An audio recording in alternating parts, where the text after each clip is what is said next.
All right, good evening, my people. Thanks for tuning in to another episode of Keeping It a Buck, man. It's been a while since we've been on the air. We took a little hiatus, trying to, rearrange things, get these kids involved. We're going with the youth sports. Today we got a special day planned. We got it's been some hype. Y'all might have saw it all. Y'all that follow us on the IG page. We had a lot of banter going back and forth between East Orange Hurricanes and the Brick City Lions. Then my man Nas couldn't even get focused on that because he had his own agenda he had to worry about. Them Bergen All-Stars was coming into town. And that's always a big one for him. So yeah, I liked it, man. I had got a lot of calls from people that's outside of the state, neighbors in New York, you know what I'm saying, that call like, yo, what's going on with that Brick City East Orange thing? That went viral, man. Yeah, and I liked it, man. It was all in good sport. I like the kids that, spoke their mind, you know what I'm saying, tried to talk that talk. What's going on tomorrow, brother? It's gonna be crazy. We're taking that dub and tell number 4 to holler at me. He see me in the field, tell him to holler at me, straight like that. We saying numbers? Yup. Look at Katina. face. Katina. I'm not worrying about none of that. Number 4, I want your head. Oh. I want Night Train. I want Isaiah. That's his name. You saying names, bro? Isaiah. You better Antoine. be careful. You talking about some killers. And I want Perk for talking. I want Gary and I want Perk. Come on now. You talking about killers, man. Oh. My dog with me.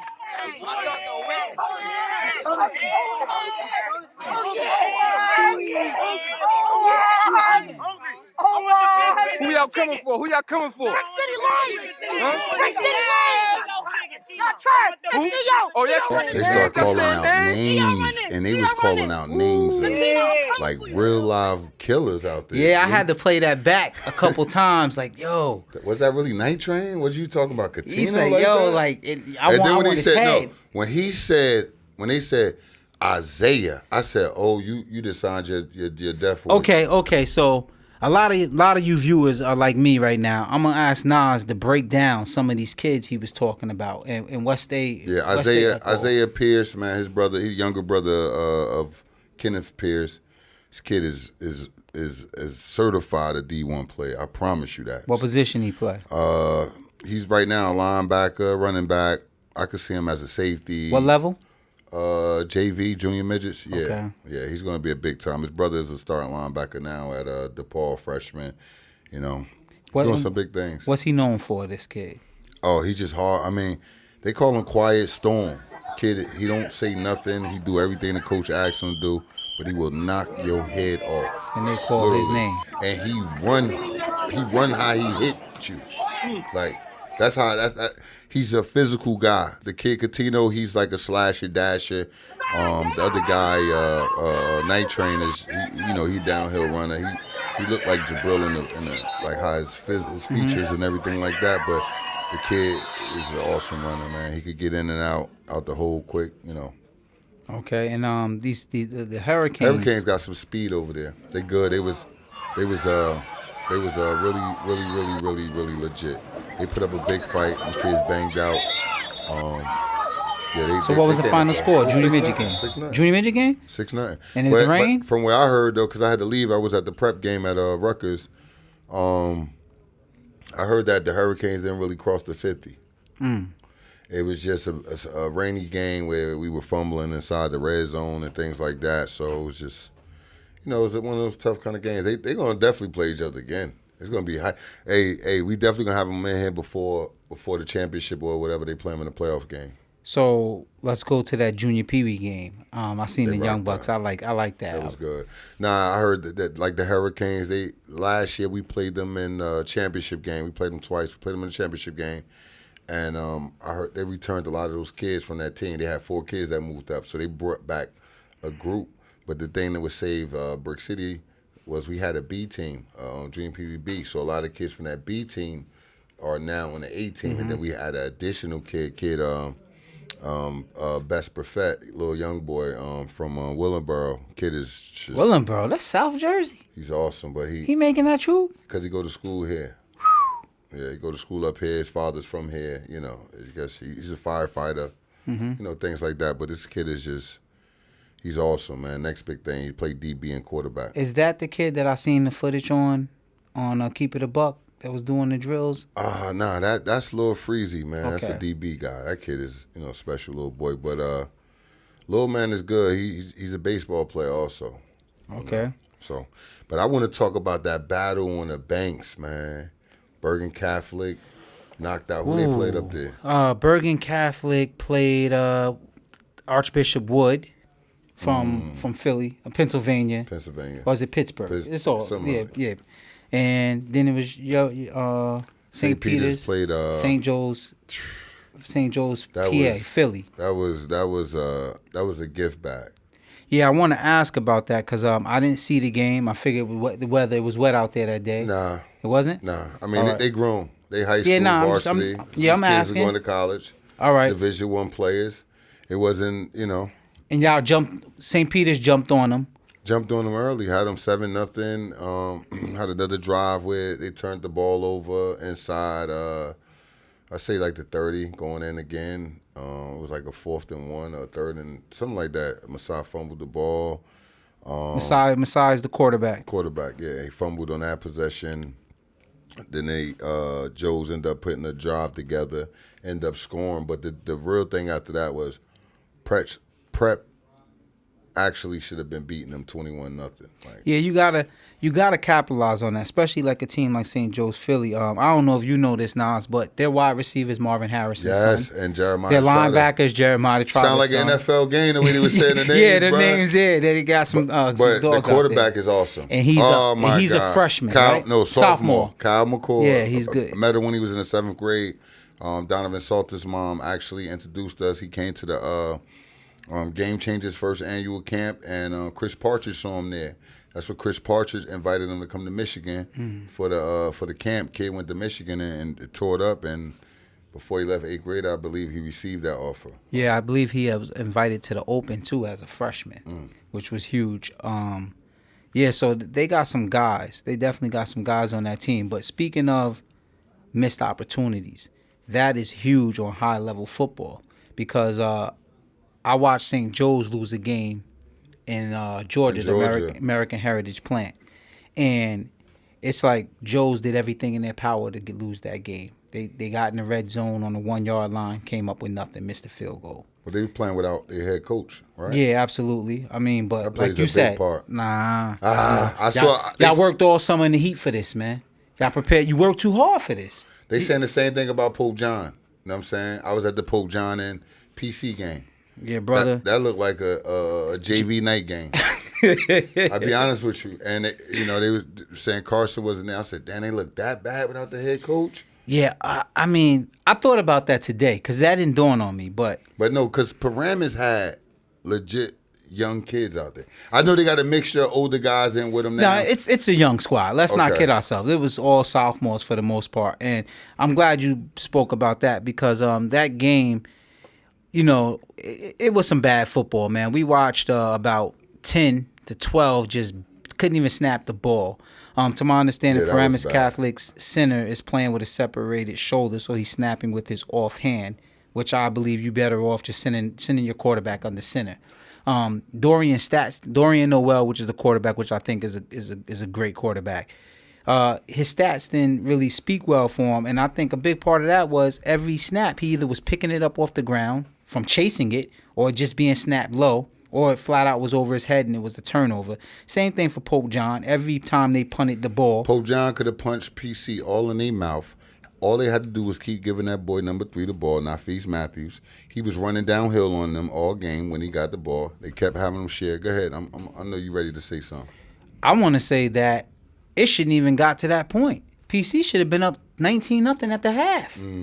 I mean, Pope John can't snap the ball over the quarterback's head and the kicker's head every time. Like, I got to the point where I said Pope John should just back up on 3rd down and throw interceptions because those are good punts. Just say, yo, we gonna throw it to number 6 That's and the go old tackle. School way of it. Without a kicker. But speaking of that game and talking about some bright spots in that, you speak about Pope John's tailback. Talk about that Joe's and Imhotep. Go ahead. I'm sorry. Yeah, I want to talk about Paramus Catholic tailback. I know Pope John was bad, but the stuff I seen this kid do, I don't care who you playing to get. This is a skill that you can't teach. When you watching a kid come out of a spin to hurdling somebody who's about 5'9", Oh, wow, and then yeah. keep it pushing. Yes. You know, or you guys cut out Number early. 28. Yeah, number 28, Tyshawn Brenton. Okay. And this is his second 200-yard plus game. He had 200? Yeah. Wow. Yeah. So when you guys cut out, they was running the clock out. They give him the ball on the 45-yard line. He literally went off tackle, ran over about 5 kids, and took off for 60 yards. I kid you not. And I said to myself, okay, Pope John might not be the best team, but they got some talent out there. Oh, You that know- kid, not Feast Matt, that's what he did. No, the That's kid a 28. Tyshawn Brenton. Okay. Yeah. They got talent though. We like the number 4 kid Pope John had, Oh, punt my returning, God. kick returning. But then he couldn't get a handoff. That's probably why he's punt returning, kick return. But I looked at his body after the game. On He built defense, like a though, he grown come man. up and smack. And he hits. You know, shout out to Joshim. I seen your run, man. Sam Brooks. Yeah, I like what you Big was doing dog. before they took you out, man. Big dog, get well. I know something's wrong with you, man. I don't know if it's a hamstring, groin, or what. Yeah, he ain't seen the same, right? Nah, I watched him chase. They threw a pass when you left, and it's a kid he would have ran down. He couldn't even chase him. Like, he couldn't even run after him. And I questioned, why is he still in the game? And, you know, they were saying something was wrong with him. But I guess Paramus just felt comfortable with having him out there. Okay. But before we get into Emotep Joes, I want to talk about Paramus, because Paramus is still near and dear to me. And I want to say to the Paramus guys, man, I sat next to the parents. I spoke to a few, alum, and there's this theme that they keep saying, Paramus is young, Paramus is young. And I want to say, don't rest your laurels on being young, man. You know what I'm saying? You on varsity. That's a scapegoat? If some want to call it that, Okay. But you're on varsity, you know what I'm saying? You guys are physically able. You are some of the best athletes in the country, because y'all relay team placed 3rd in the country, and all of y'all on the football team. None of those kids on the other team is any more talented than any of you are. Don't rest on being young as being a reason for underachieving, because you deserve to be there. Bergen Catholic 2 years ago, when Johnny Langan was a junior, Josh and Ramir was sophomores, the Cosmo was a sophomore, Alfano was a sophomore, Zakir Faith was a freshman. They went 1 game short of MetLife. And one thing you never heard no one say is they were young. That's right. That's an excuse. We're not doing that. When you go to the military at 18, and I'm not disrespecting our servicemen, I respect them all. And I don't want to compare football to the military. However, we know football is a violent game. And when you go to the military at 18, no one says, well, the 18-year-old was young. You train like a 30-year-old veteran trained, and your life is on the line. And at the end of the day, you got to do what you was trained to do. There's no guarantees about tomorrow in this league, because guess what? A transfer here and a transfer there, your time will never come. While you screaming that Paramus is young, understand, St. Peter's has, 5 freshmen on varsity? Yeah. The LeBron kid was starting. I don't know who else was starting. LeBron was definitely starting. Kid, Keith Miles Jr. starts. He played right tackle. The other kid, Paulie, he don't start, but he play. Okay, but how about the sophomore kid that played D-line or O-line, something That's like for that? George Rooks. He a monster. And there's a couple of sophomore, if I'm Yeah. not mistaken. So we're talking about another team that have a lot of youth infused with some veterans. But next year, they'll be, if not just as good, better. Yeah. So don't think because you're young, it's your turn. Because Bergen has some young cats too there. Yeah. So at the end of the day, Bosco still bring back everything next year. I don't know what'll happen with him. But what I'm saying is you can't count your eggs before they hatch on next year, because you young. You don't know what's going on with these other teams. And all it takes is a transfer here or there, and you'll always be young. So now is your time. Now is your time, and seize the moment. So I want to speak on that. On the Emotep Charter Go. in St. Joe's. Those are my boys out there in Philly, too. Shout out to CY. Yeah, they came through, and I really liked what they brought. They, disciplined kids, man. There was some athletes out there. I mean, I say speed and agility. There was some speed and agility out there. Front lines How was the was kid, big. Taki Smith? What position? Number 2, safety, running back. Oh. Going to West Virginia. Running back was solidly built, very quick and shifty, and many times he made people look foolish. That quarterback, shout out to my boy Smith Vilbert, defensive end at St. Joe's, big time, man. SEC kid, man. Big things happen for him. And That's number 22? yeah, I'm gonna get to something too with that. But that quarterback, man, he made homeboy look like he was chasing ghosts. I mean, he's hugging himself. I thought he broke his knee one time just with the shake. But also, I want to shout out Your man, I mean, played like a man possessed, man. Okay. Like for real. And he's doing this, and he's so raw. You can see it, and it's just like, but he's violent. He is violent. They feel him, and not only do they feel him, I proud see of that them kid, looking man. for him.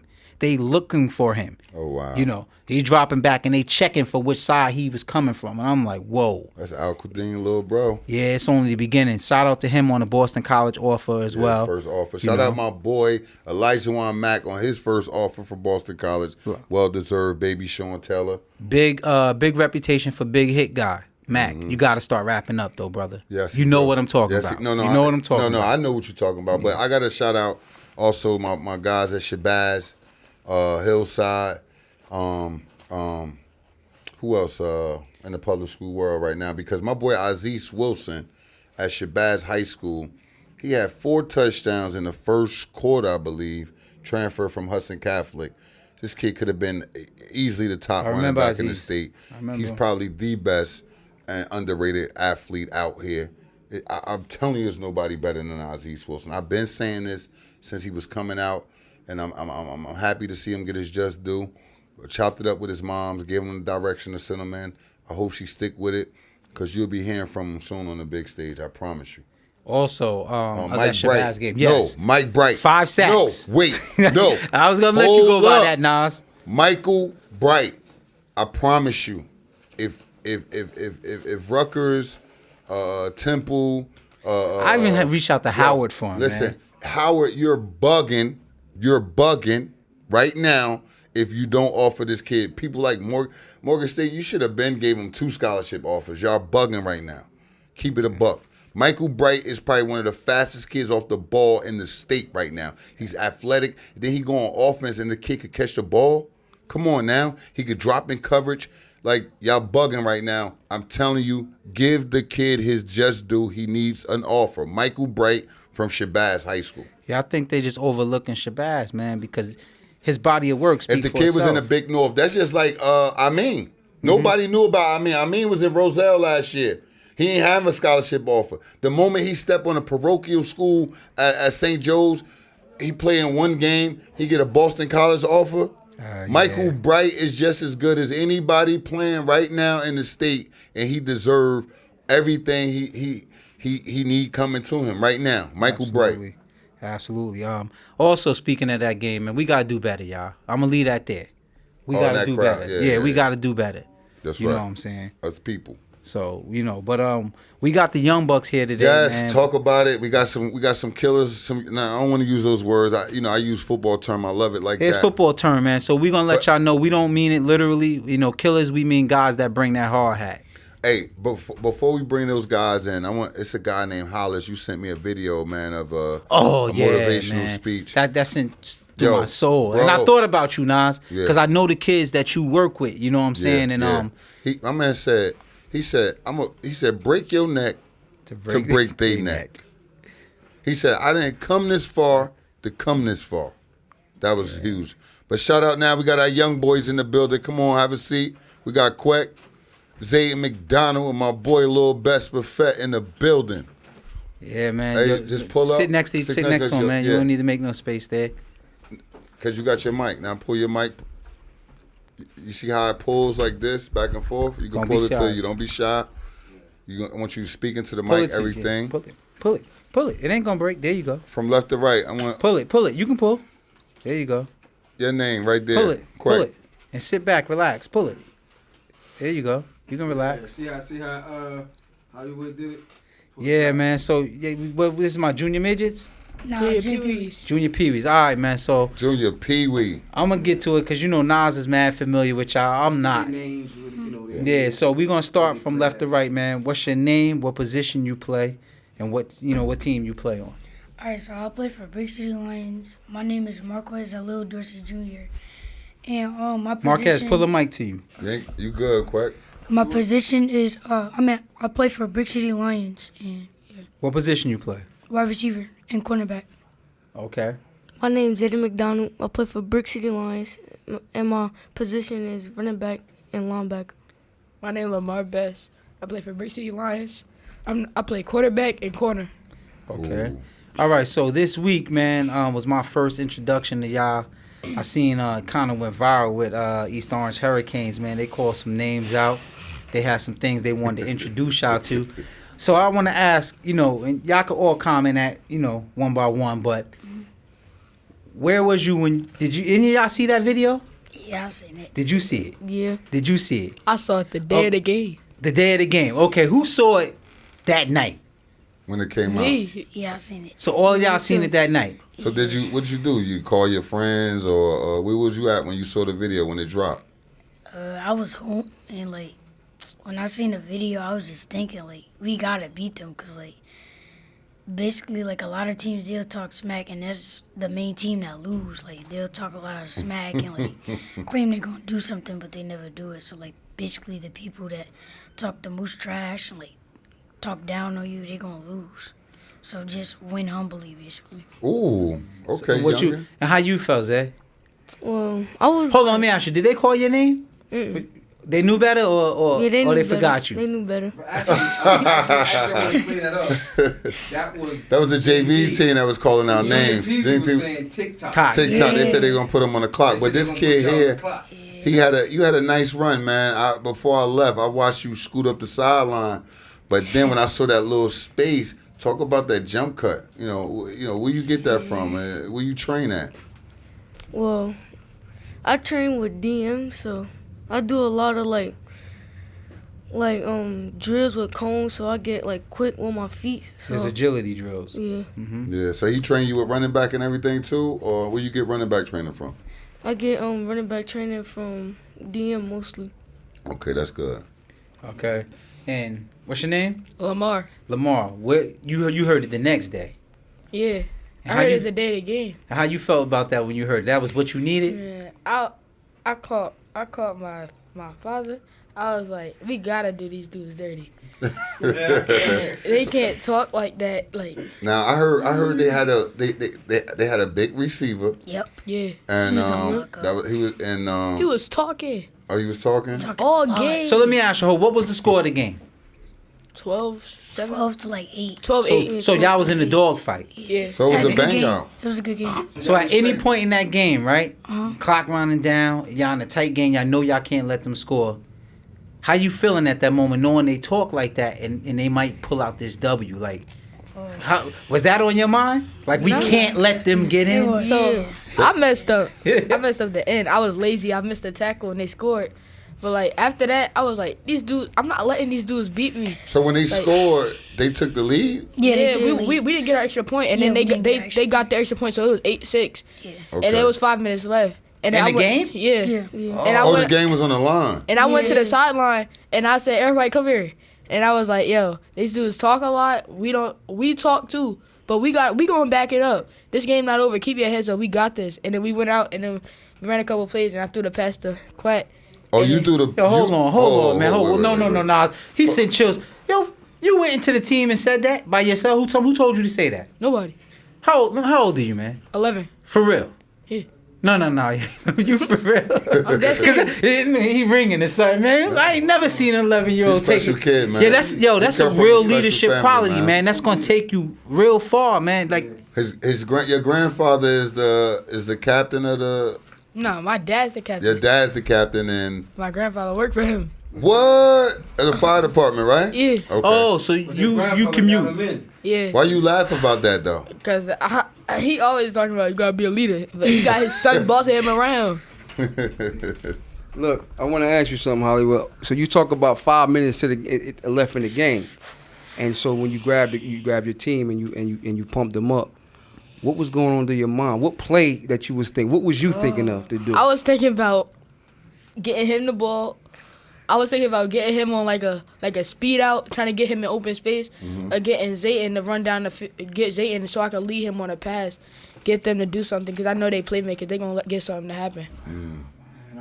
Good job. Hey man, I've watched him for years. He from a couple years ago, my son, he was living in Willingboro, South Jersey, and he was at St. Vincent, and his team I don't know if they was undefeated at the time.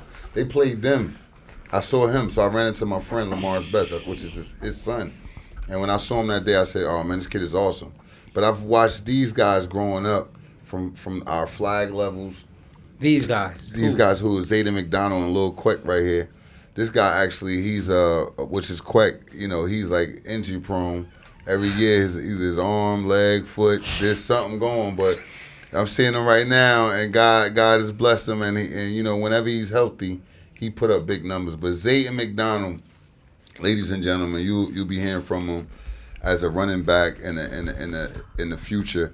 This is something I always go back and forth with his coach about the day I've met him, because I watched him at quarterback, and coach would say, the game would be on the line. They'd run this person, run this person, run this person, right? When the game on the line, guess who running the quarterback keeper? Him. And I watching him boogieing up the sideline, little number 2. I'm like, who is this kid? And I found out Zayden McDonald, and you know, from that point on, it's been history. Lil Lamar, I want to ask you. Okay. Well, this is for all y'all, but I want to ask you this question. What's the plans for y'all junior PB level this year? What's going on? What's the goal? We trying to get that Florida. You trying to get to Florida? Y'all ain't sound too sure. It don't sound confident at all. We trying to get to Florida. We know we gonna get there. You know you're gonna get there?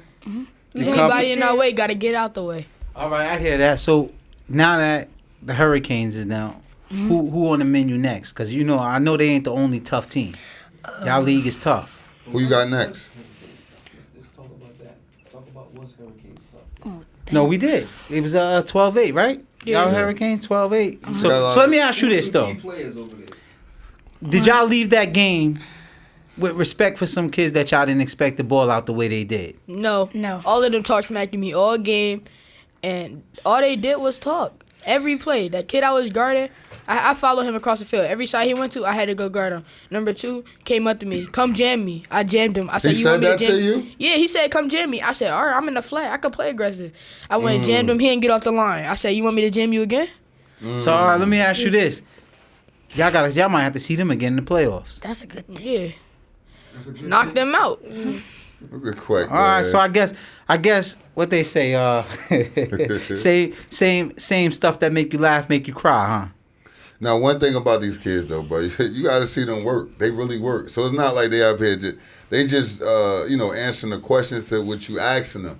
But I know that these kids, I know the work that they put in over the years on the off season. They dedicate their life to this, man.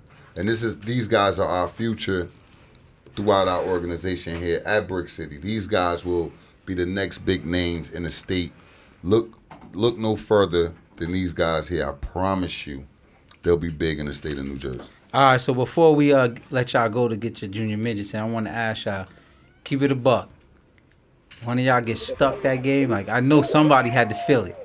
Was they hitting? Because a game like that sounded like pads was getting thrown around both sides. Like, it's okay. When you run into another animal, you know, they nice too. That's how it's life. They nice too. Like, was they hitting? Well, give me 3 numbers that you have big respect for that other organization. Number 21. Number What position 21, he played? He was He their played fullback. Fullback, Yeah. yeah. I have respect for number 1 because he was one of us too. Yeah. Number 1 at quarterback. He goes to Dion with us, like trains with us. Oh, that's the nephew. Ion, yeah. Okay. So, I know at the end of the game on the handshake, they was like, they're going to get y'all next time. Yeah. They didn't say that. They were, one of them was like, man, they kept me out the game. They kept me out the game. They kept me out the game. I was letting y'all Shaking know everything. it's going to be trouble next time. What, Yeah. he messed up on weigh-in? He didn't make the weight, the kid? Yeah. He didn't make weight? Which one? No, they kids make weight, right? Yeah, they made weight. One of them was walking past. They was like, they kept me out the game. They kept me out the game. Saying that to everybody. Oh, all right. When So they he was- wanted to put y'all on notice. Yeah, but we're going to have to wrap this up right here with our guys. Shout out to Quek. Shout out to Lamar. Shout out to Zay McDonald. We're going to bring the coaches up next. Yeah, man. Until the next time, man. I'll get y'all out here after the playoffs because it's going to be on. All right, fellas. All right, fellas. Thanks for stopping by with us, man. Go get some homework done. Okay. Student athletes. Yeah, man. So them young bucks stopped in, man. But that quarterback, right He here. nice. He nice. Forget about him being nice, man. Attitude. He Yeah. get it already, man. Yeah. He get like I can't get some high school kids to embody what he said. He said I messed up, and I went back to the team and It's where you said, from, though, man. we gonna get it. It's your parents and your upbringing, man. And I see that in them, man. You could tell it's coming from the grandfather on down to the Absolutely, dad, man. Yeah, attitude reflect leadership. Right? Oh, yeah. We got Coach Tamir, Coach Randy, Coach Payne in the building. We got the Brick City Lions junior Pee Wee guys, and we got the East Orange Fifth Ward Hurricane Payne in the building. Welcome to Keep It a Buck.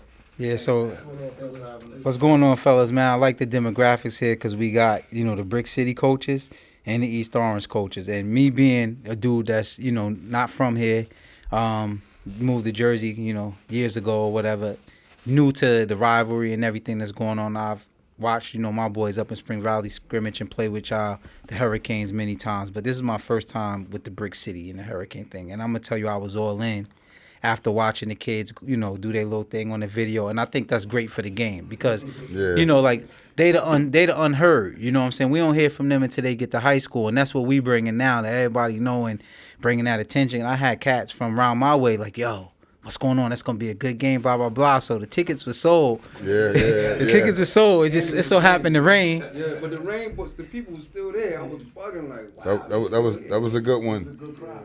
Hey, when you guys could pull the mics closer to you. I mean, don't be shy. Speak it to it. So start from the left to the right. Okay. Coach Tamir. Bring it all the way to you. Yeah. Coach Tamir, head coach of the Brick City Lions Junior Pee Wee team. Okay. Coach Randy, assistant head coach, Junior Pee Wees. I'm Coach Payne. I'm the head coach of the East Orange Hurricanes Junior Pee Wees. Okay. Hey, how long you been coaching over there with the East I've been with Coach Giles for 20 years. Oh, wow. Started off with the Oilers? East Orange Wildcats. I came around with the Wildcats. Okay, Wildcats. And I've been he gave me an opportunity to coach. Okay. And I've been riding with my man for 20 years. Good. How long you been coaching over there with Brick City? Brick City, I've been over there, 7 years since the organization started? Yeah, I started off on flag and went through Mighty Mike. Now I'm at Junior Pee Wee, so. Got you, man. And Coach Giles actually coached this guy, right? Yeah. Coach Giles was the first coach to ever coach me. Okay. So I got a long and a lot of love for Giles and over there because I'm from East Orange. Okay. Yeah, so how was that? Randy, how about you, Randy? I'm sorry, excuse me. I think I've been with him 4 years now. Oh, yeah. Mighty Might, I started out in Junior Pee Wees. I'm still there.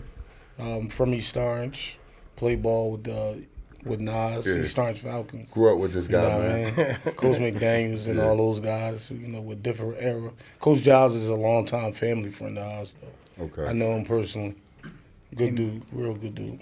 Yeah, I wanted to, I do my research. I learn a lot about, everything that's going on in football from the top to the bottom. And one of the things that I'm noticing, whether it's AYF or Pop Warner, is the numbers is dying. And the game has changed. Like when I was young, in my buildings, when football season came, it cleared out. Like I was 5 years old trying to rig my birth certificate to play just because everybody in my hood played. Yeah. So it was no problem with numbers. And in today's game, like I try to tell a lot of the coaches is you can't sit and wait for kids to come. You got to bring your kids. And that's what I hear about Coach Tamir. I hear your kids is your kids. You went and got your kids. And I just want to, shout you out for that. And I wanted to make that known to other coaches like Parcells said, man, you can't wait to come to you, man. You got to go get your own recipe and cook your own if you want to be competitive. Yeah. So, you know what I'm saying? I'm not surprised that your team is solid when you doing that because you got what you like. And then what come in, you just got to coach them up. But, when you got your nucleus, like I went and handpicked them, respect to that, man. Thank you, man. Appreciate it. Hey, listen, we want to get to the nitty of this, man. we ain't trying to know how many years and all. We want to get to the nitty, man, because that game, like Lenny was saying, was hyped up, man. I didn't expect the impact that it was when I just went over there with the camera. I went to Coach Payne, Coach D, and respectfully, like, is it all right? We could talk about this, and then one of the kids was like, man, Brick City ain't. And what I did, to hit to the junior peewees, I showed him the video. Oh, man, I showed him your these new video clock boys. when you talking about Everybody on Clock the clock. Boys. What is Clock Boys?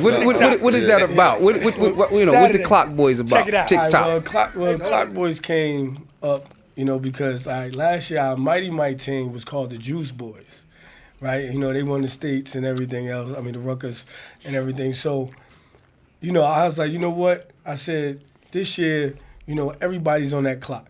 Everybody that we go against, they on that clock, and we coming for them. So what's on that clock though? Could you just show the people what's on the clock? What does it mean about to be on the clock? Be on that clock. I know what it means.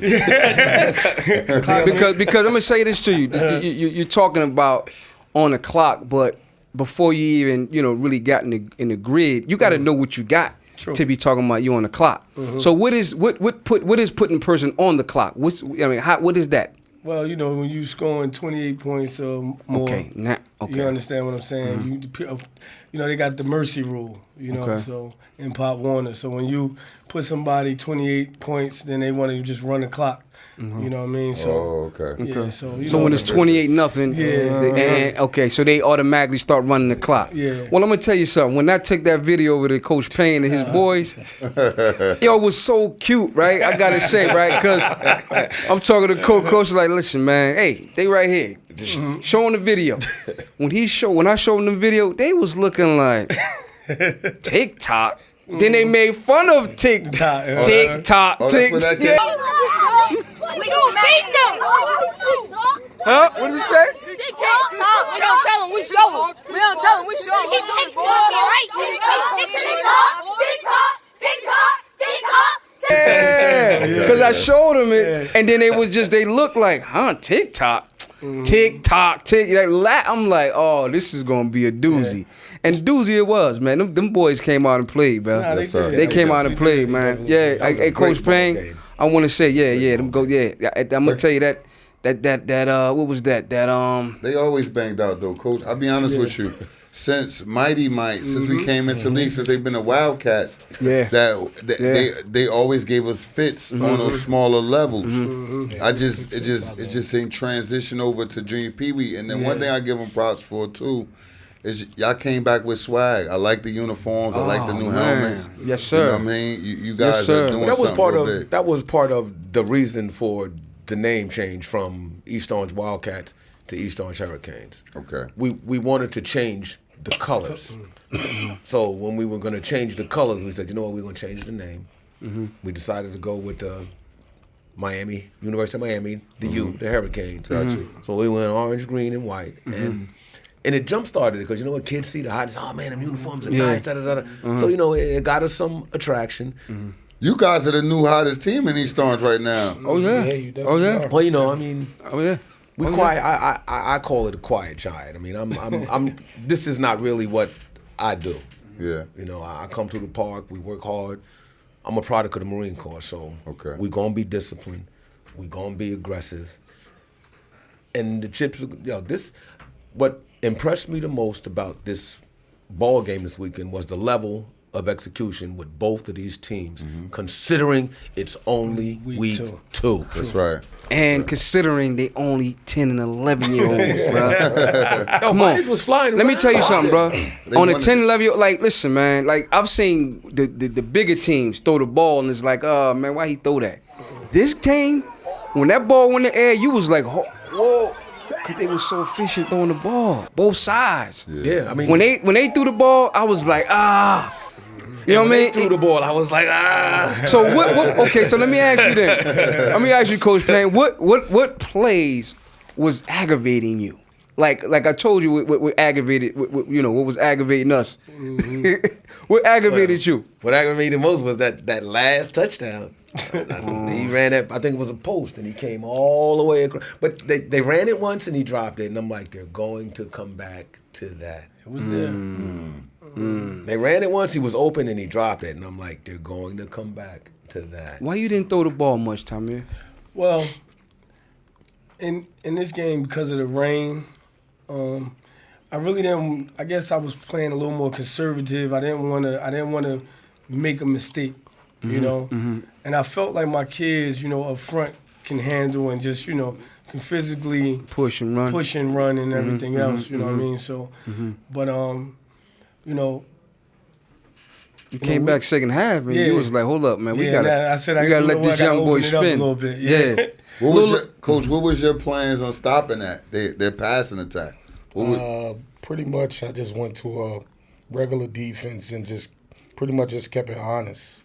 Did you have to do with cover two? We ran a cover two. Okay. You know what I mean? It contained a lot of stuff and it stopped a lot of the runs. You know, more so the thing that we wasn't expecting was the tight end shuffle. Yeah, that was something new that we didn't see this year. Well, they sent them like inside, and then he just. It was just more see like he ruled out that way to the side of the tight end. Was it the 21 or something? 21, yeah. That play was deadly, bro. It was aggravating. That play was deadly. Oh, they kept running it on you. They kept every so often he'd pop it. That hurt though. Every so and he was moving too. You gotta keep them off balance. Yeah, it was frustrating. They're aggressive. They're fast. They're disciplined. I'm not to cut you pain, but I'm gonna tell you something, man. They started move. Their engine was going sort of like into that third, going into the fourth quarter. I seen y'all engine starting to move, and them kids start moving. 21 just looked at like Jay Sean. Oh man, he just stood out crazy. We should have got him some more touches inside. We should have a little more inside power, just to keep him honest, to try to draw them linebackers in so they would open up the middle, to open up them slots. Hey, coach. Hey, coach. What's his name? Because the kids that was sitting down spoke highly of him too. What's his whole name? Jay Sean Hayes. And he plays what position? He's a running back. He's a fullback. And what grade is he in? He's in the 5th grade. He's 10. Okay, Wow. we like to let the young bucks get their name heard, man. They sound like he gonna be somebody to listen for in Jay the Sean future. played a good game. He was number 21. Number one. Ion Gaynor, number 1. He's the leader. Ion Gaynor is the captain. He's the one that was the squad. Was he the one?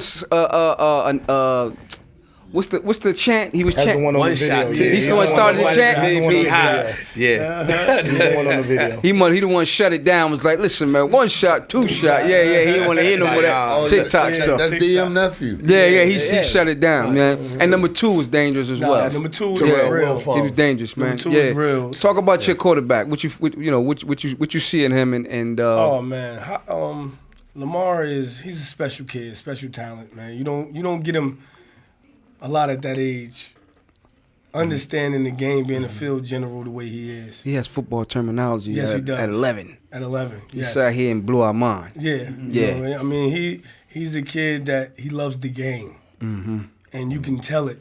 You know. Do he challenge you sometime because he understands the game? Yeah, no. You know what? It's actually it's really good when you got a quarterback that you can talk to, and he can tell you. He sit up there, nah, coach, this is open. Oh yeah, you see that? All right, no problem. We gonna come to that. You know, it's like having another coach on the field. You understand what I'm saying? And it makes my game even easier to call. You understand what I'm saying? Nice. Yeah. So we're gonna be looking forward to you guys either the playoff or the I was championship. calling it the brawl for it all. I was calling it the brawl for it all. It's brawl for it all. Brawl for it all. But one of the other reasons I'm glad I'm here is that anytime I get an opportunity to bring some awareness to youth athletics, little league football in particular, I'm all in because again, the head count is dropping, and I love this game of football. I love playing it. I love coaching it, and I don't want it to go away. So if we can increase the level of awareness of youth athletics in Essex County, in East Orange, Orange, Newark, Irvington, that's great. These kids need something constructive and positive to do. That's right. That's true. And none of us get paid for this. We all got families, we all got jobs, but we sacrifice our time for these kids. Right. Somebody did it for me. That's right. So it's my small way of giving back to the kids in my neighborhood. I live by Columbian Park. I live 2 minutes from the park. So, the gate is open to whoever want to play. And we thank you, Mr. Payne. We thank you, Mr. Randy, and Coach Tamir. We will see you guys down the road. Hopefully, it's championship and not playoff. Our paths are gonna cross. We're gonna do this again. We got to close you guys out, man. This was beautiful. Thank y'all for coming out, man. Thank you. Thanks for having us. Appreciate you. Thank you for having us. Thank you. Appreciate y'all. So that's complete coverage of that Junior Pee Wee battle Yes, there, man, between the Hurricanes and the Lions. Brawl Man. for it all, they call it. Yeah, I like that, the brawl for it all. He should patent that. Yeah. Brawl for it all. You know, some of these rivals never stop, man. And what I mean about some of the rivals never stop, right? Did you peep how this weekend, like you'll have, you had Drew Singleton, Rashawn Gary, Jawan Bushell-Beatty, right? Dope. Versus Brandon. Well, you got Najee, but then Wimbush, Simon, the twins. So to give Jersey some history on that, we lit right now. That's the same. That's basically what St. Peter's versus Paramus Catholic replay. We didn't talk about was Bergen Catholic went down to Georgia and smacked on Grayson. Oh, that was real. Oh yeah, we had to talk on that because last time we talked, we was talking about do they got running backs? Yeah, and they was talking. You know what? Smack. You know what, Georgia? Maybe we don't have running backs. I think Ramir had 150. We might not have running backs, but I think y'all found out we got coaches. We got coaches. Oh, Coach Marcus. So now we coming in with the junior midget, with the junior midget coaches. Jeff, offensive extraordinary, quarterback genius. Yeah, man. So we got walking in. We have Brick City junior midget coaches. They also was in the battle, brawl for it all as well with the Hurricanes this week. And their video went viral as well. Those boys, them Hurricane boys, was letting it be known. We ain't afraid. We know who you are. We gonna call you by your name your mama gave you. Because we trying to get at you. So I know that was contentious. What was the score? 6-0. 6-0. You can pull the mic. Pull it. It goes, look. So we had a 6-0 ball game. 4 quarters, 6 points to show for it. So that says it was some hard hitting. It was a lot of chess? Y'all was playing chess out there? I ain't gonna say we was playing chess. We just it was a good ball game, For us defensively, we was stellar. So I wouldn't call it chess. It was just you're not going to score. You know what I'm saying? And it sounds like they felt the same way. Yeah, they did. They felt the same way. But the movement of where the ball was moving and the yardage in the field that it was moving, it was different. We was getting about 4 or 5 yards a pop. So replay in your mind, what would you have done different that could have translated in more points? I know you feel like you left points on the field. Some sets we got into, we could have stayed out of. We did put the ball on the ground through weather through weather purposes. The exchange and stuff like that was a little difficult, but for the most part, my guys came to play football. So it wasn't. My kids ain't coming in there saying we're gonna blow you out. My kids came in there saying we're gonna blow you off the ball. Let's talk about the guy you got next to you. We got Coach Jeff. And I know he just joined staff. He just joined staff with you. Coach Jeff official, man. He every time we talk, I tell him how much it was a blessing to me and him getting together and making this happen. Like he just increased my offensive football knowledge crazy, and it's just like I know I ain't nowhere with it. If his is like this, I'm still right here, but he just increased it that much. You know what I'm saying? So it's just like. I sit there and I learn from him, and the scary part about it is I'm trying to get him to call my offense, and he keep telling me to call the play. He's making you work. He's making you work. Yeah. He work and critiquing as you work. That's beautiful. Man. That's beautiful. Go ahead, Coach Jeff. Give me your assessment of that offense, Jeff. Why was it only 6 points? And do you think that was a bad thing? No, I don't, because we operated very efficiently. We made mistakes. They didn't make us make mistakes. Everything we did was correctable. When it comes down to next week's game, we shouldn't make the same mistakes we did in this game. And sometimes you have to do, like I say, as coaches, we can lose games too. And had we opened it up or went to page 2 in the playbook, we probably would have done some things that maybe up in the stands would be like, wow. But what if it would have been detrimental to what we were already doing? Offensively, sometimes you have to take a step back and make sure you don't hurt your defense. When your defense is playing as well as they were playing, offensively, don't hurt them. Okay? We controlled the ball and controlled the clock. And in Pop Warner football or any other football, once you control the ball, control the clock, the other team starts to panic. And then what happens? They have to score. And when they had to score, they threw an interception. So it wasn't. It was the difference between 6-0 and 30-0 is irrelevant. Yeah. The relevant is for 4 quarters, a group of young men controlled from kickoff to whistle an entire football game. And very rarely in Pop Warner do you see that, where 6 points can actually win you a football game. And you can look at it as a dominant display. And we can look at that as a dominant display because we did the 2 things in football you have to do. We blocked and we tackled. Yeah. Outside of that, there's nothing more that you need to ask kids. Could we have scored more? Yeah. It wouldn't have made me feel any better. So where you go from here with building the offense, being newly to the kids and learning the talent that you have around you? That's you hit the nail on the head. I have to learn the talent first. Okay. And when you put talent in positions to do what talent does well, then you'll see some very exciting things out of the offense. Now, exciting to me is still, if we go out next week and we run the ball well and we win 6-0 again, that's exciting to me because getting a group of kids to control a football game was what you do first. Once you know how to control a football game, then you learn how to win the games because we had a little bit of, some sloppiness at the end. But once they learn how to do those things, we can open them up to taking more chances. Because they'll understand why we're doing what we're doing. We're not just throwing to throw. We're not just doing this. Like, we ran because it was effective. If we face a team that we can't get that off against, we'll have to do something else. And we have other things. There was a lot of plays that I would say that we could have called. We had a situation where we were inside the 20, and their corners weren't even paying attention to our ends. We didn't send them out into routes, but they weren't paying attention. And I wanted to throw, and Mark was like, "Well, no, don't. It doesn't make sense right now." And it didn't, because the only thing that could have happened is bad. It was either been if it was an interception and they run it back, then they all of a sudden have a fluke and they run the ball in. We lose 7-6. That's coaching. But we ran the ball. We had 3 minutes and 20 seconds on the clock when I said it. The next time they got the ball back was 1 minute and 20 seconds left. Oh, so defense closed the game out. Yes. That's why I'm so excited to see you guys actually coach together, because I know this man is strong on defense and what he's doing, and with all the knowledge you got on offense, it's just unbelievable. Yeah, we're going to get better every week. That's the thing.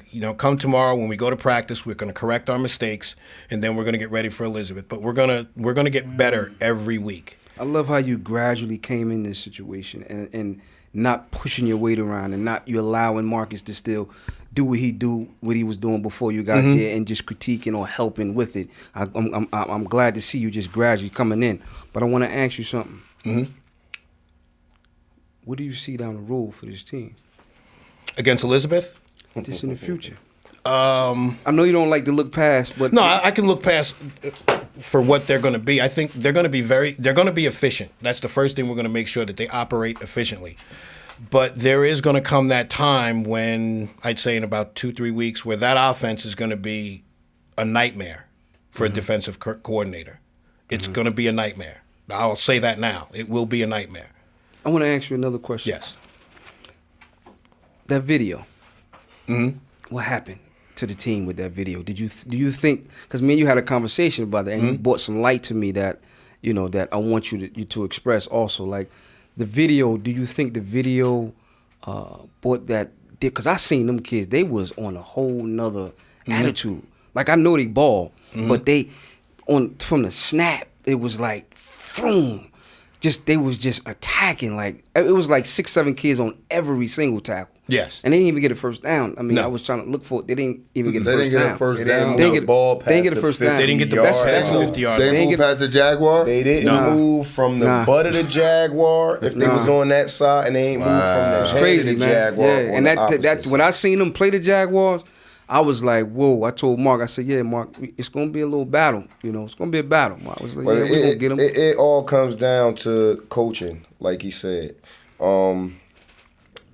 Me personally, you had 2 weeks to prepare for us. On top of watching us play a game in our home. And we had 2 weeks to prepare for you. You could have changed everything you had to change or do it how you wanted to do it from Jaguar game up until now. and nothing changed. Nothing. So my guys were prepared for what was set forth to come. I actually got a little side free bet off that. I get to eat at Red's Bristol Grill. On that spot. I get the orange. That food orange. legit, bro. Yeah, it's definitely legit. So Get the buffalo fries. I'm gonna get the fried lobster tails. That's what I'm saying. Big shout out to Red's Grills, Bristol. Yeah. The food is big shout legit out. there. Hopefully we meet again so I can That's get one of some them New that, York bro. Hoboken spots right there. They legit. But I just want to say thank you for you guys coming through. I'm looking forward to the future.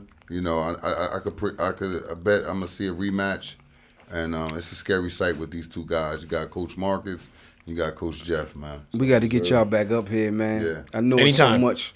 Y'all know it's so much y'all want to release, man. And but we short time, man. So we gonna close this out. Don't rush it. We got a whole season. Yeah, man. We taking it one. This is a game at marathon. time, so This is a marathon, and the quest is 1-0 every week. That's the thought That's it. process. Right now we're man. 0-0.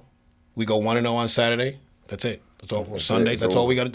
We don't want the kids thinking of warm weather until they're in warm weather. Let's go, Jeff. To get to warm weather, got to play every week. It's not right. given to you. So even with the video, I mean, you don't win games like that. That's not how games are won when the ref says kick the ball, and then when the ref takes the last ball away. No video, no. That's why I told the kid that's not going to do anything for them. That shouldn't inspire you. Okay. Gotcha. And we'll never do anything like that because the one thing you want to make sure Pop Warner kids do is respect the game they're playing, and the game will respect you. When you start writing checks like that, that's fine, but you better be able to cash them. No doubt. And our bank wasn't open on Saturday. Hey, man. Thank you guys, man. Appreciate it for stopping by. Keep it a buck. No problem. Thank you. Thanks for having us, fellas. Yeah, man. So sound like we just got schooled by a legend. I like some of the things he said. Man. You know. So one of the things that I always say is like very important is that you get better every week. You don't make the same mistake every week. That's the sign of a well-coached team. But I'm taking them up on that food. Trust me that. I'm getting that. Nas, what you lost, about 25 pounds I'm already? 32 on, 35. Brother, you know. brother, Shout out Coach Tashi Plant and Elijah Plant Flub. This guy right here is a legend on my life. This kid here is my quarterback, man. I coached him. I coached this guy. You was good. Nah. You wasn't just regular. You're a legend as well, man. Go ahead. Slide that over. You can stay right. Look, man. Shout out my man Tashi Plant right here. And Elijah. What's up? We got to get you in and out, man. But I just want to say, last year I watched you coach. These are the guys that coach the tiny mice, the 5, 6, or 7 year olds in the park. Let them get their names and where they coach and where they coach at real quick. I'm Coach Tashi Plant. I coach Tiny Mice, Brick City Lions. My name is Elijah Plant. Pull a mic to you. All right, here we go. Yeah, my name is Elijah Plant. It's my first year coaching. Coach Tiny Mike. Yeah. 04 Scorpions alumni. Came back to coach. Keep the mic. You can look. All right. It goes like this. I'm new to all of this Pull right it, here. pull it. All right. Yeah. There you go. You don't gotta move. You can pull it to you. Okay. See that? Yeah. Good. Because I really, I don't mean to jump over anything and nothing like that, but I know Tashi, he's been coaching 2 years over on Tiny Mike, and you guys y'all had a big game too. We played the Hurricanes, and I guess it's their first year with Tiny Mike, but you was a veteran to it. You got a kid on your team, the little guy, number 3. Lil Chugger. Lil Chugger. What's his name? Lil Chugger. Lil Chugger. Yeah. Can you talk a little bit about him? He a special kid, man. It's like certain things, like at the age that he is, 7 years old. I mean, you just, I ain't had to tell him to do, like, as far as vision. Like, I never seen... Vision crazy. I never seen a kid run a football like that ever. Like, there's some kids that's in the park on Unlimited that can't run a ball like that. Right. Yeah. He can't. He can't. Hey, Lenny, I'm telling you, I seen this kid stop on a dime, start walking, and it looked like he should start moonwalking. Then he stopped, and he start back again, and it's like, wow. Crazy. I bet you. But then look, he scored a touchdown. Check him out. He got his own little dance. He started doing the kiki. You know what it sound like? I bet you he's like the third or fourth brother, ain't he? He got brothers. He the his only father. kid. It's his dad. It's his dad. I played high school football against his dad. His dad was about 5'3", low center of gravity. He a split image of him, literally. And like Coach Tashi said, he's a kid that you don't have to teach. He got it naturally. This is my first year out, and I'm looking at myself and people I played with and a 7-year-old. So it's like, it's beautiful. So what's your plans with these guys? Man, we just teach them, man. That's it. We just want to continue to keep doing what we're doing with them. Just keep teaching them the fundamentals of the game. I mean, it's not, as of right now, it's not really about winning or running the score up or anything like that. We just want to let the kids continue to have fun. Just break it down to them, the game, some knowledge of the game. You feel me? Man, get them ready for Mighty Mike. Get them ready to the next level. For the next level. I want to answer your question real quick, though. I want to get back to the little Chubb kid, because what's funny, watching him the last 2 games, to see the kind of play he is, man. This little guy boo-hoo before every game. Right. Like, cries, like, tears that you want to go out there. No, I don't want to play, and go bust an 80-yard touchdown. It's crazy because the last game, my other coach said to me, like, we in a huddle. I'm about to give him the ball. He like, no. I'm like, man, give me somebody else. The coach was like, man, just give him the ball. I'm like, but he's sitting there crying. Don't nobody else do that. I can't, He like, he crying, but he crying, but every time he cry, he run, he scoring. So just forget him crying. Just give him the ball. Give him the ball and make magic. Your quarterback was number 1. Quase. He's a special kid too, and your running back number 2, right? Tell them the story about Quase, how he wasn't the original quarterback. Oh yeah. Well, you was there in the park. You seen the kid throwing before. Mm-hmm. What's his name? His name Mayan. Mayan, he was throwing. He had a nice arm. He was a good quarterback. He went on vacation with his parents. He missed the first game, so I had to scramble up to find another quarterback. I was like, man, let's just try. Let's see what's up with Quase. Then you had to get a new center too? I had to get. If I could tell that, if I could tell that story too. Please tell it. All right. So we had a kid playing center or whatever. I guess his father didn't want him to play center, but he was doing his thing at center. So he disappeared for like a week. I'm like, damn. I'm like, yo, I don't know where he at.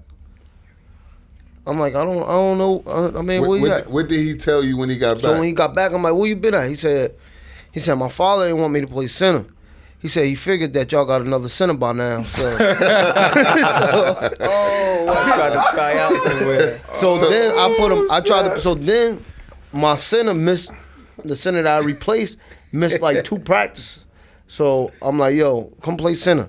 So I know he want to play though. He don't mind playing center. So he came up to me and whispered to me like, look, my father told me that if y'all put me back at center, to just keep messing the snap up. Kids tell the truth. Kids tell the truth. But on that level right now, what kind of offense that you run right now with him? And this got to be our last question. I kind of got it from you though. I started off with the power. Yeah. I do that, only run that, and I run the spread offense. I saw that, and that's what had me bugging out. But how old is these kids you running the spread offense with? 5, 6, 7. Wow. Hey, yo, man, you guys are doing a hell of a job, man. I ask you just keep up the great work.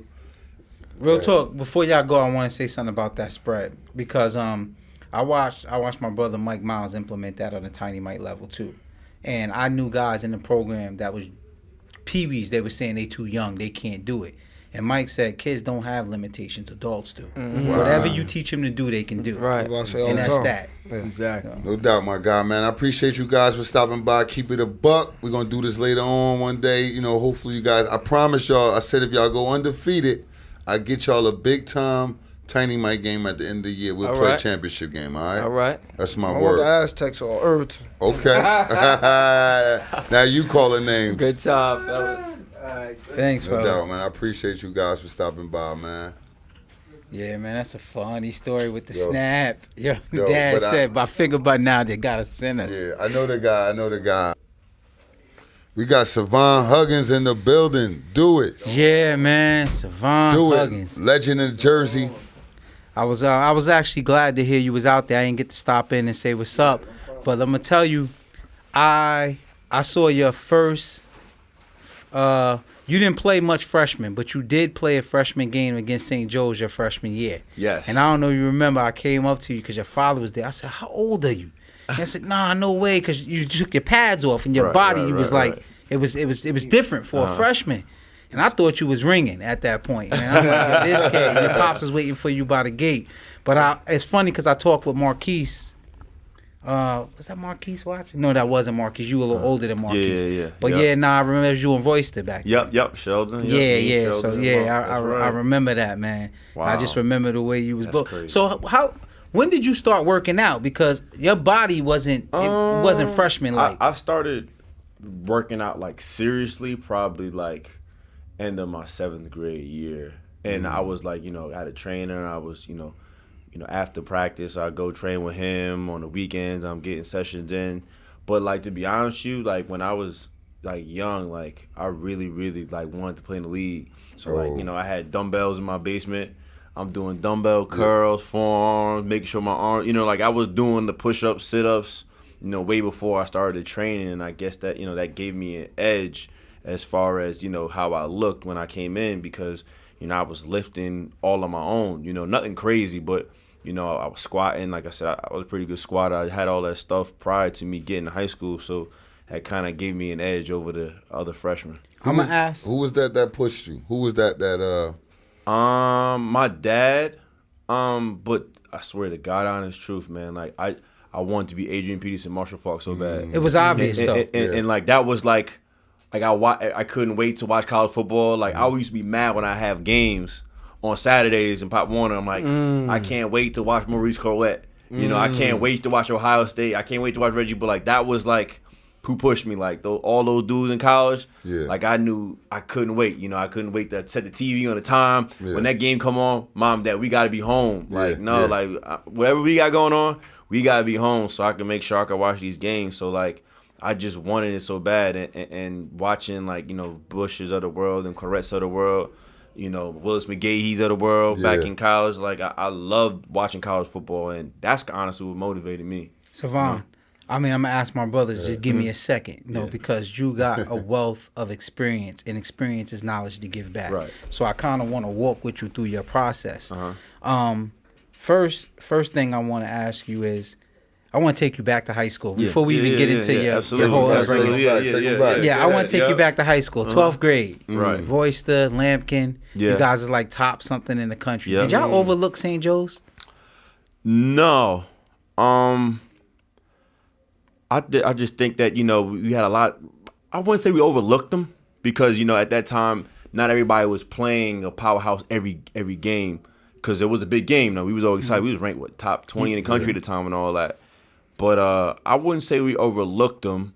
I don't think we had our best week of practice that week. And it kind of showed. I'll never forget, there was about 3-4 long runs they had in that game. They got called back. Like everything you could possibly go wrong went wrong in that game. And like it just, it got to a point where everybody just started getting frustrated. And one thing led into another. And then I think they scored towards the end of the game. And I'll never forget when I sat there on the side, I remember I was crying. I was bawling out. I'm like, I can't believe we just, like, I wasn't even thinking about the loss. I'm like, we had no chance to win our championship after this year. Like, we was ranked top in the country and all that. I said, we just blew it. Like, I was so mad. But I just think that we didn't have the best week of practice that week, and some people may not have been as focused as we would like to be in. It showed, they were the better team that day. But I do remember that was a crazy game. You were the Gatorade Player of the Year that year, correct? Yes, I was my senior year.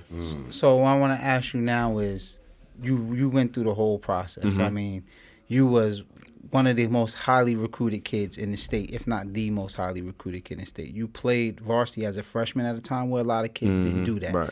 So you saw a lot. You went to a lot of camps. Like, you was recruited by the biggest schools or whatever. My personal opinion, when I assessed you, even when you picked your school, and I really think I respect all schools. Yeah, 100%. But one of the things that I think about schools, and I tell this to Ahmed, and I'll tell it to Nas. You know what I'm saying? Even when we talk about high school and running backs, I say a great running back with a okay line is an okay running back. You could put a paraplegic behind a great line and he's gonna fall. He's gonna scoot for 3 yards. I know Georgia was one of your favorites and all of that. And I personally felt that with your skill set, I respect you for keeping it home. You know, you're a record alum. I respect that. Absolutely. But the reality of it is, there was other places that could have gave you holes like this that would have allowed you to do what you do. I felt like you had to do too much at Rutgers to get off. That's just my opinion. No, and I respect Rutgers and everything. I don't want to make it seem like, you know. Listen, they all bets are off, man. You could talk, listen, like, all right. I'm far removed from that. Like, listen, I get it. So you're here. Is he hitting home? He hitting home? No, I feel you, yeah. So you're here, and you have all of this experience and all this knowledge. And I tell, like, you know, a lot of kids, especially running backs, you pick your school according to the line. I mean, after we come to depth chart and all of that, like, for me, I say, Jersey kids, Wisconsin always have a great line. You know, a kid like you would tore Wisconsin up. Kareem, all our Jersey backs do good at Wisconsin up. You know, and I'm just using that school, you know, because that's a school kids up north Jersey don't choose. 100%. South kid Jersey kids, and they get Heisman runs.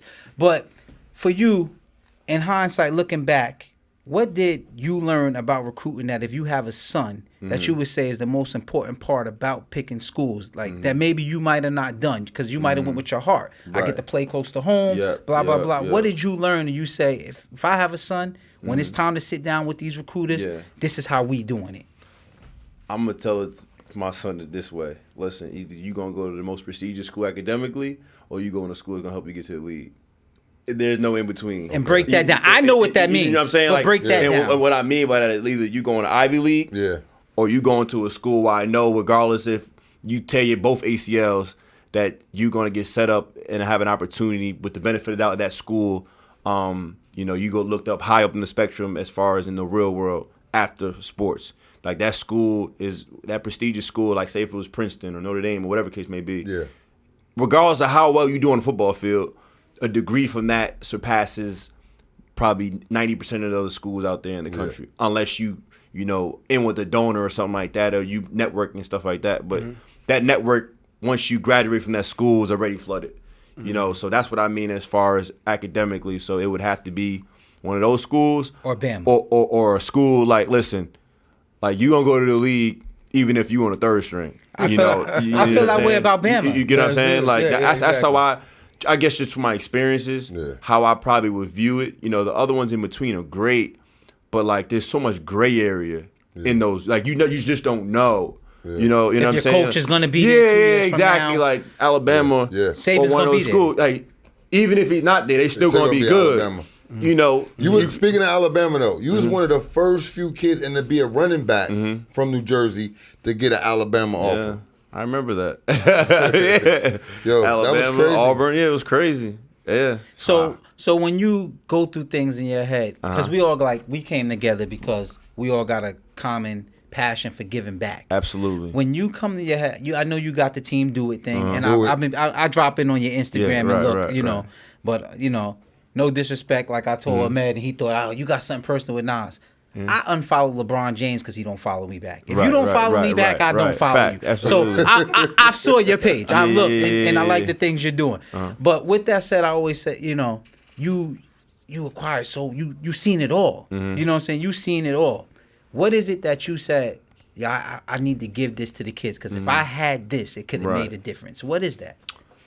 I say this to all my clients that you need to prepare for what you can't see.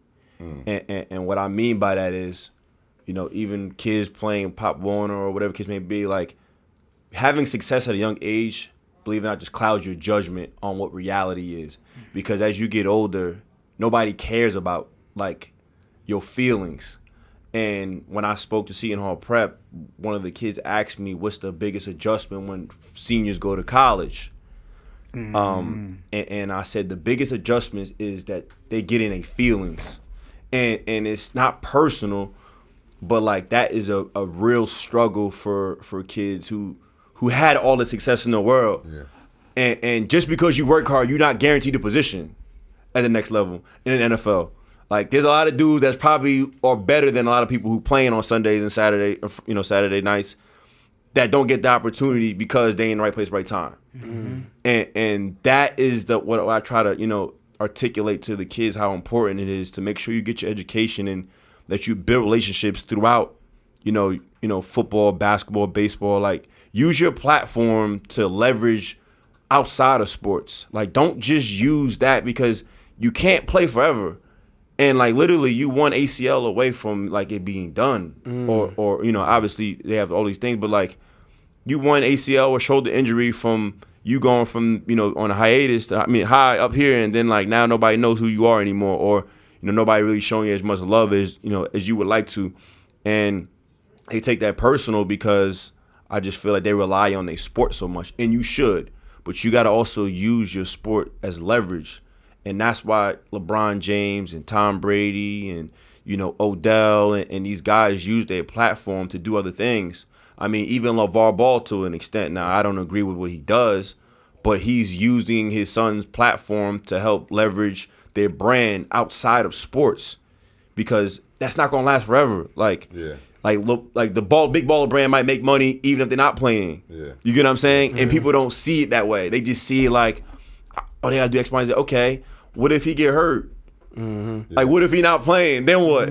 Right. And then what happens is most players, they go into depression because that's all they rely on. Okay. You know what I'm saying? Look, can we touch that? Yeah, absolutely. Because I have some cousins that play high level football, and I have friends that played it.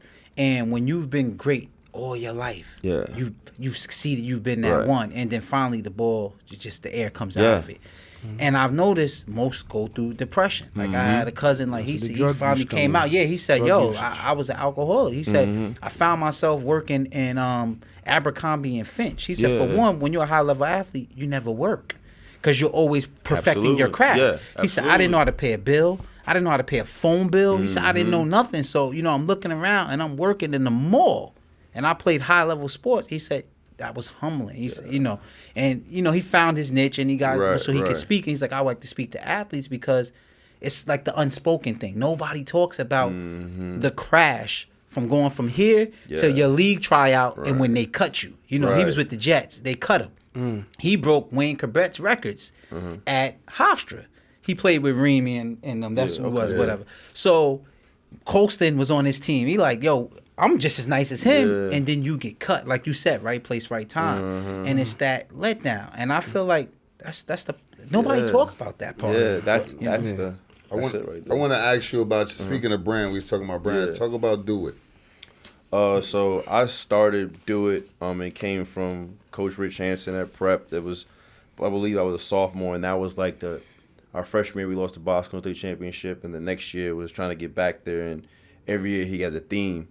And Do It was the theme that year. And, every time Coach Hansen spoke, like, I always locked eyes on, whatever his speeches resonated with me. And it touched me on a further basis than just on the surface of that was the theme for that year. Like, do whatever it takes meant so much more than just, so my sophomore year. The commute, waking up 5 a.m. in the morning, making sure I do what I gotta do in the classroom, like being a men for others. That was the Prep motto. So I have to believe it still is, and just kind of embodying, being a great person.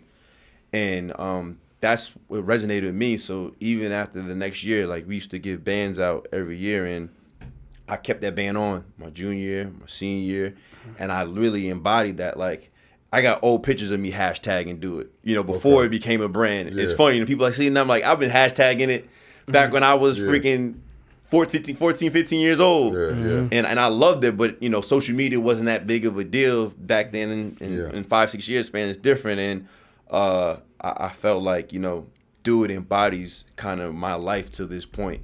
My college career didn't go how I wanted to go. And that was the first piece of adversity. Like, I'm going to live Do It when Do It's good.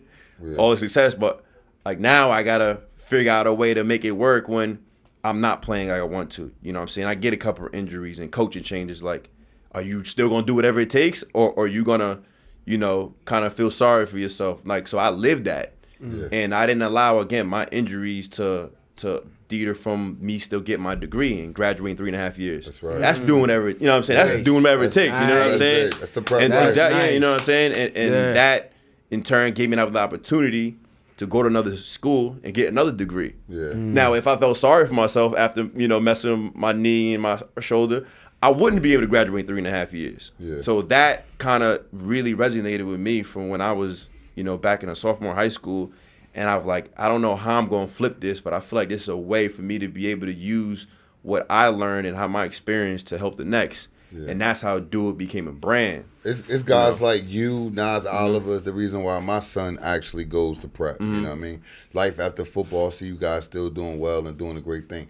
But what you have with Do It now, and I'm seeing you touching all these young student athletes coming out like Jalen Berg. I see with a couple of pro guys and college guys. Everybody's just like, do it. Yeah. And it's getting there. And I like what you're doing. You a fresh energy for these young guys coming out. You around their age group. Right, you can talk to them. You give them the good life lessons. And also, I want to ask you, if a kid wants to train with you, I was looking on your Instagram page. I seen you training a lot of kids. It seemed like from further south. Yeah. That's where they have to travel, or you do anything in North Freehold Jersey? or in Bridgewater. Okay. So I have a turf out in Manalapan, in Bridgewater Sports Arena. They can come work out with me, and they can DM me, email me, shoot me a text, call me. What's your Instagram? Team Do It. Team Do It is Instagram, Facebook, Twitter, LinkedIn. It's everything. So Team Do It, DOWIT, and you just hit me up on there. You can go to our website, teamdoit.com, book an appointment under Bridgewater Sports Arena, and we can get off, work there on the weekends or in the evening. So that's how But I seen you go from defensive ends. Yeah. Kamoka Toure, Big Willis. And then you'll turn around and have a kid like Jalen Berger and back. So I think it's very important for kids like Jalen Berger and them to just be in your presence, because the life he's embarking on right now, you walk that already, and I feel like it's no better teacher than somebody who's walked that walk already. Like, I remember, I used to talk with Ahmed about this when we was with Paramus Catholic, and our kids kind of was going off on their own thing and wouldn't listen. Right. And one of the things that I used to always say is, wisdom is acquired, through mistakes. 100%. So I used to tell, my nephew, this is really happened, and this is what I feel about you with Jalen Berger and guys like this. So I was riding down a road with my nephew. We was going to pass this cemetery, and there was a big pothole. Bow! I hit it hard, and I used that as a moment to teach him something. I said, "Say, if you wasn't in this car, and I told you when you're going past Brick Church, there's a big pothole there. Be careful. You could either believe me because I hit it, so I can tell you avoid this because it's there." Or you can choose to not listen and blow your whole rims and everything out. And I look at that with you as where Jalen Berger and kids like that is on their way, you've went.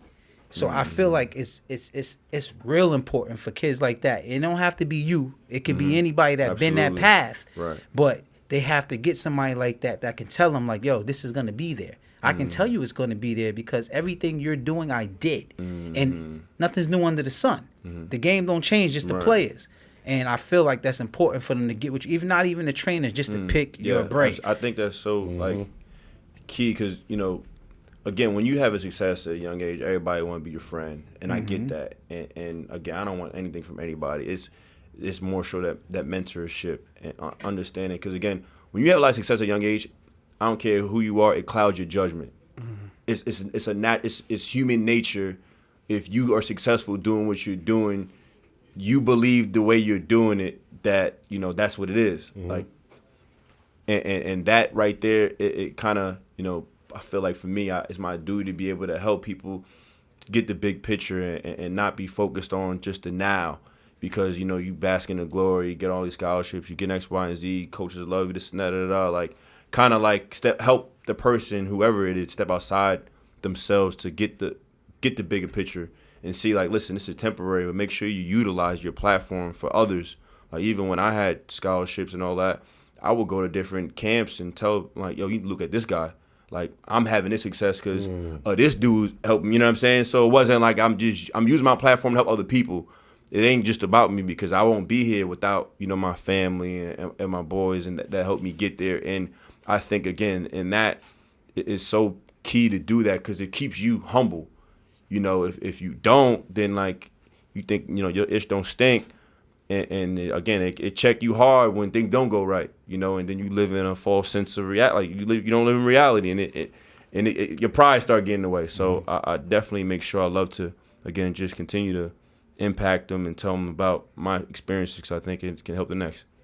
No doubt, bro. Yeah, appreciate for having you on. No Keep problem, it a buck, man. Yeah, and we gotta have you come back up, man. Savon says you repeat a theme that I always say: when you smile, the world smiles with you. When you cry alone. And that's what a lot of big-time athletes sometimes learn the hard way. When it's all good, everybody want to be around you. Absolutely. When you crying, dude, you dolo. Yeah. You know? So, absolutely. Again, man, thanks for coming, you know, to build with us, man. Team Do It. Again, he gave all of his information. Give your information again. Yeah, definitely. You can follow us at Team Do It on Instagram, Twitter, Facebook, LinkedIn as well. Our website is teamdoit.com. Do it. Do whatever it takes. DOWIT. If your purpose is bigger than you and you remain persistent, you will be successful. It's a lifestyle. It's bigger than sports. And again, make sure whatever you got as a dream, whatever, go out there and be persistent in getting that. Do it. Man, thanks for joining us, man. Let's keep it a walk. Thank you. How you doing? I'm Savon Huggins, CEO and founder of Do It, DOWIT. Do whatever it takes. Get it by any means necessary.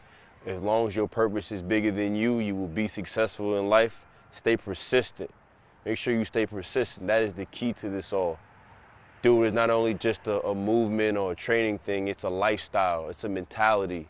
And as long as you have that mentality and your purpose is always bigger than you, and you remain persistent through adversity, you will be successful. Do It started, years ago, back when I was in high school, and my coach had this core value that really, really resonated with me because I commuted about an hour or so and some change to high school every day for 4 years. And that stuck, with me. I wanted to have, all the accolades, the scholarships and things of that nature. And I aspired to be an elite athlete, elite student. And I knew what I had to do to be successful. And that was to stay after, make sure I, work hard in the classroom, make sure I do extra hours in the weight room, make sure I, eat the right foods. All those things were important to my success. And I carried that over on to college with that same mentality, which helped me to be able to go through obstacles in college. Right here on this stomping ground as we speak, on this campus, I've had great memories, I've had some not so great memories, but that made me who I am today. And I stand on my 2 feet proud because, Do It is that mentality of, hit when that adversity hits you, and when it comes to you, it's how you respond. It's easy to be able to, do things when things are going good, when it's convenient for you. But what happens when, you might lose your job? What happens if somebody puts you down? How do you respond? And yes, Do It is about training, but again, it's bigger than just training. It's about a mentality, and that mentality starts from within you. If you can, really reach out to something like a championship, or I want to provide for my family one day, or I want to be able to create wealth and help set the precedent for the next generation, things that's not tangible, things that you can't touch, things that you need to work for, that will bring the best out of you and make you want to go the extra mile. And that's what Do It epitomizes. And you don't have to be an athlete to have a Do It mentality. You can be a regular person working 9 to 5, putting extra hours in the office, whether you're in fitness, whether you are old, young, it doesn't really matter what you are. As long as your purpose is bigger than you and you stay persistent, you are Do It.